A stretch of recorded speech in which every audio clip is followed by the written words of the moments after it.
So we're going to look at top 5 key factors every buyer should be considering when you're investing a property in Singapore. Now, let's go into number 1.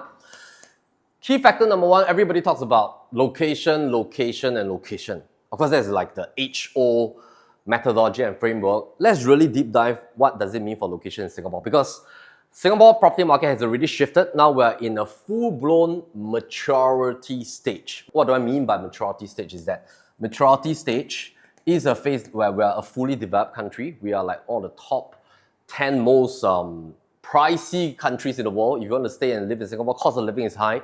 Real estate prices are one of the highest in the world. And the trend to spot a location has shifted because now our location, by default, the entire island is flush with MRT stations. So nobody should be talking about MRT stations anymore. In fact, this is a must. So every time we talk about location, actually what does it mean is really about like in 4 years' time, what will your future buyer be thinking about this particular real estate that you own? So it's sometimes not so much about what we think.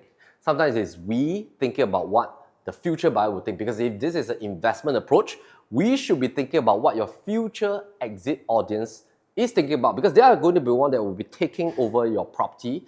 So you have to cater to their needs. What will they be thinking? So naturally, they'll be thinking, is there a station within 500 meters or at least 800 meters, about 6 to 8 minutes walk for my kids or my children? Because this also affects my rental speed.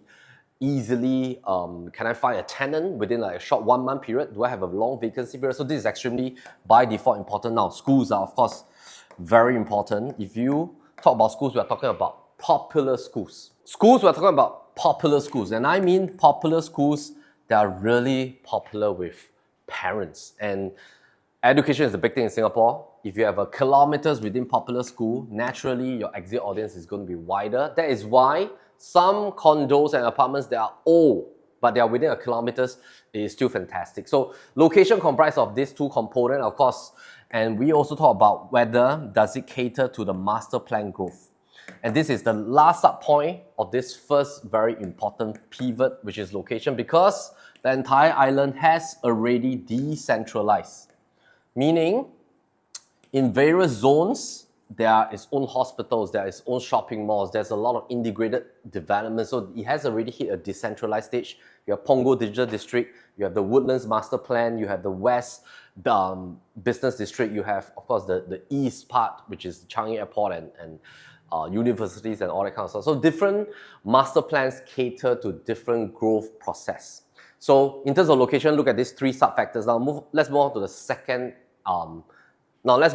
the second factor that you should be thinking about if you're an investor, which is of course this framework called TLC. TLC, just easy to remember, tender loving care. What is the amount of tenure that you can take for your loan?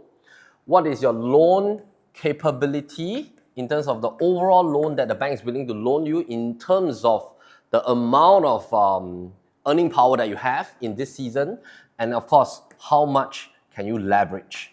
So when you look at your tenure, leveraging power, capability to service the loan, these are 3 very important factors. Let's move to number 3.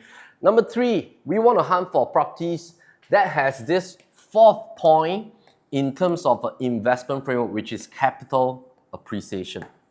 So capital appreciation is extremely important. The first framework is not to lose money, but I will only touch on capital appreciation because why? As a mature developed country, if you're still in your spring, summer, and autumn season, you're not going to retirement phase. Growing your capital, return on capital, cash on cash returns is extremely important. You should only go for rental play properties in your winter season. That means when you're 55 and above, you go for winter season properties. Low quantum, high rental yield, high rental speed. Before that, go for capital appreciation. Before that, go for capital appreciation. 4th point, let's look at this very important thing. We call it the herd mentality.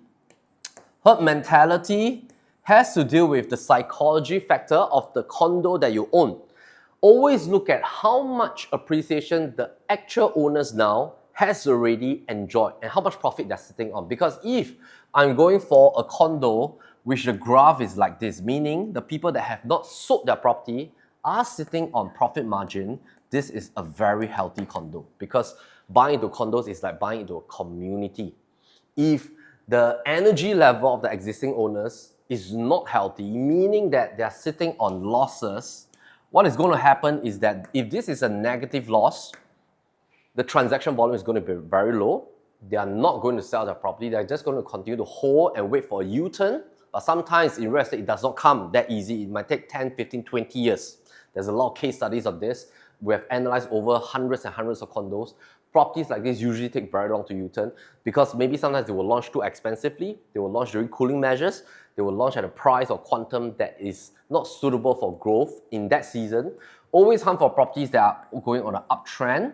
Because of this, the owners are motivated to sell and it will continue likely on an uptrend graph, which is very healthy for investor.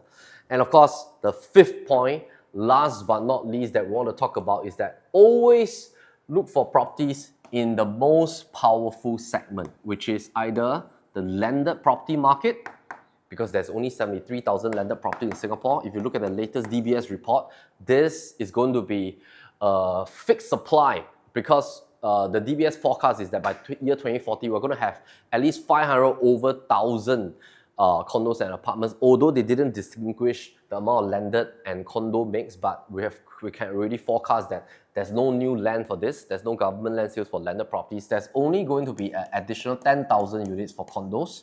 But in terms of condos, we want to look at high growth condos and we want to look for high appreciation. So only look for this type of properties or this type of property, especially in your spring, summer, and autumn season. There you go, the 5 points.